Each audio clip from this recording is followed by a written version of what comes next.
So right, today 4 marks questions లో conceptual wise concept oriented question ఒకటి ఉంది. అదేంటంటే ఐసోమరిజం అనేది most important question. So what is isomerism? Isomerism చిన్న concept, very easy to learn. అయితే మీరు చాలా నీట్ గా అర్థం చేసుకుంటే ఈజీగా రాయి. And yesterday how to draw the structures అనేవి మీరు నేర్చుకున్నారు. How to draw the structure, right? So right, what is isomerism? గుర్తుపెట్టుకోండి, ఎప్పుడైనా ఐసో అనే పదం ఎక్కడ కనపడినా ఓకే సేమ్ అని అర్థం ఇస్తుందండి. ఓకే, ఐసో మీన్స్ సేమ్ అని అర్థం అన్నమాట. సో ఐసోమరిజం అనే కాన్సెప్ట్ వచ్చింది. దట్ మీన్స్ ఏదో సేమ్ ఉన్నాయి, ఆ సేమ్ ఏంటి అనేది ఇక్కడ దీంట్లో కనుక్కుంటారు, ఐసోమరిజం. ఓకే, సో నా here, so this chapter deals with what? Deals with carbon compounds కాబట్టి, సో నా carbon compounds having same molecular formula. What? Same molecular formula, same molecular formula, but different structural formula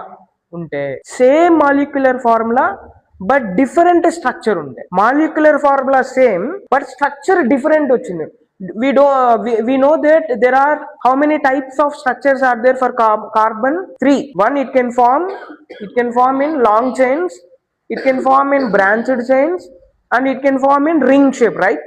So ఈ 3 structures important, very important, right? So ఈ functional groups రాకపోతే chemistry నేర్చుకొని waste అన్నమాట. అర్థం అవుతుందా? So ఈ ఫంక్షనల్ గ్రూప్స్ అనేవి చాలా ఇంపార్టెంట్ కాబట్టి చాలా జాగ్రత్తగా నీట్ గా శ్రద్ధ పెట్టి నీట్ గా వింటే సరిపోయింది, right? So now see functional groups. So let us first read the definition of functional group. అసలు ఫంక్షనల్ గ్రూప్ అంటే ఏంటి? an atom or a group, okay, an atom or a group of atoms which decides the properties of the carbon and we know that carbon compound ఒకటి form అయింది, ఏదో form అయింది. For example CH4 ఉంది. So form అయిన తర్వాత an atom or a group of atoms which decides the property of the carbon compound. ఇది ఈ functional group ఏం చేస్తుందనంటే Rutherford's atomic model. So what are the limitations of Rutherford atomic model? Rutherford main limitation is he does not explain about the stability of the atom. Number 1, he does not given the